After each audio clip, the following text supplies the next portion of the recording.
মা, আমাদের বাড়ির দেয়ালগুলো আর গ্রিলগুলো না রিপেয়ারিং এর দরকার আছে। আমার বিয়ে তো আর মাত্র 5টা মাস বাকি আছে। তো এই কাজগুলো করে রাখলে পাপিয়া যখন আসবে ওর খুব ভালো লাগবে দেখে, তাই না?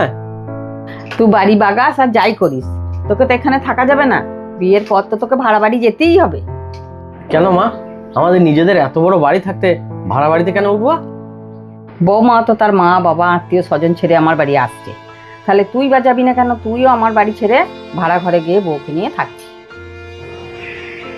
সময়ের পরিবর্তন হয়েছে বাবা, মেয়েরাই বা কেন মা বাবা বাড়ি ঘর আত্মীয় স্বজন ছেড়ে শ্বশুর বাড়িতে থাকবে? তোরাও একটু অভ্যাস কর। তুমি তো বেশ বলে দিচ্ছ মা।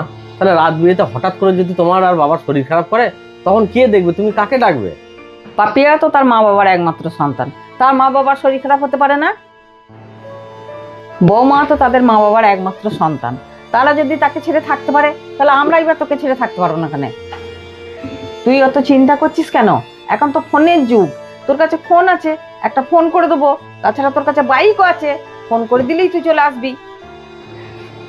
কাছের মানুষকে ছাড়ার কষ্টতে শুধু মেয়েরাই কেন কাঁদবে? আসলে এই ব্যাপারগুলো নিয়ে আমি আগে কখনো এইরকম ধরনের ভাবিনি। ভাবো ভাবো, ভাবতে হবে না? তাহলে পরে কি মা, আমরা কি আর কোনোদিন এই বাড়িতে এসে থাকতে পাবো না? কেন থাকতে পাবি না? যখন তো ছুটি থাকবে 4 দিন 5 দিন এসে থাকবি, দিয়ে আবার চলে যাবি, কিন্তু বরাবরের জন্য নয়। কিন্তু মা, আমি বিয়ে হওয়ার পরই যদি আলাদা হয়ে ভাড়া বাড়িতে চলে যাই তাহলে পাড়া প্রতিবেশীর লোক কি বলবে? বলবে যে দেখো, মা বাবাকে দেখার ভয়ে ছেড়ে দিয়ে ভাড়া বাড়ি চলে গেল। তখন কি হবে? তুই এখনকার যুগে ছেলে হয়ে তুই এসব চিন্তা করছিস কেন? পাড়া প্রতিবেশী কি বলবে কি না বলবে সেটা তোর বাবার আমি বুঝে নেবো। সত্যি মা, এতদিন বিয়ের কথা শুনে বেশ আনন্দই ছিলাম আমি, কিন্তু এরপরে তো আমার দুঃখ চালু হলো, তোমাদেরকে ছেড়ে থাকার দুঃখ। ঠিক এই দুঃখটাই হয় মেয়েদের বাবা।